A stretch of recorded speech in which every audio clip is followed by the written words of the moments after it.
సర్వశక్తిమంతుడైన పరమస్నేహితుడే మనకి దిక్కు. 2 దినవృత్తాంతాల గ్రంథం 14వ అధ్యాయం 11వ వచనం. సహాయము చేయుటకు నీకన్నా ఎవరునూ లేరు. దేవునిదే పూర్తి బాధ్యత అని ఆయనకి గుర్తు చేయండి. నువ్వు తప్ప సహాయం చేసేవాళ్ళు మరెవరూ లేరు. 1000 మంది ఆయుధాలు ధరించిన సైనికులు, 300 రథాలు అతనికి ఎదురై నిలిచాయి.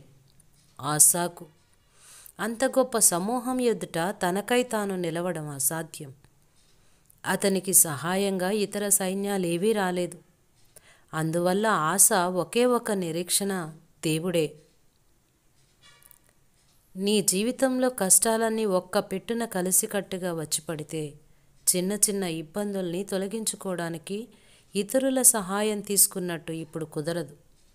సర్వశక్తిమంతుడైన ఆ పరమస్నేహితుడే మనకి ఆ సమయంలో దిక్కు. నీకు నీ శత్రువుకు మధ్య దేవుణ్ణి పెట్టు. ఆశా విశ్వాసం ఎలాంటిదంటే జెరహుకు తనకు మధ్యలో దేవుడు నిలబడినట్టుగా అతనికి అనిపించింది.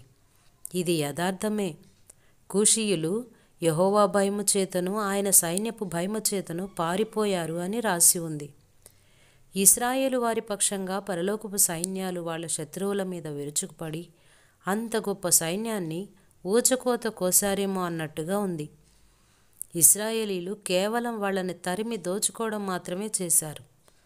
మన దేవుడు సైన్యాలకు అధిపతి అయిన యెహోవా ఊహించలేని రీతిగా ఏ సమయంలోనైనా తన ప్రజల్ని ఆదుకోవడానికి వస్తాడు.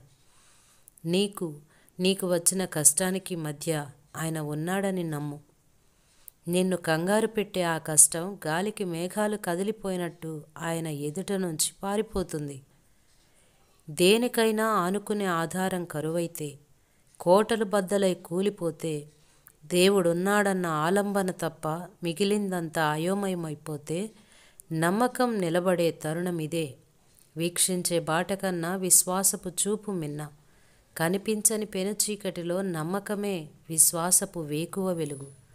అబ్రాహాము దేవుణ్ణి నమ్మాడు. కంటికి కనిపించే దానిని ప్రక్కకి పెట్టాడు. ప్రకృతి ధర్మాల్ని మీరు గొడవ చేయకండి అంటూ ఆదేశించాడు. అనుమానాల హృదయాన్ని నోర్ముయ్ శోధన పిశాచి అని గద్దించాడు. అబ్రాహాము దేవుణ్ణి నమ్మాడు.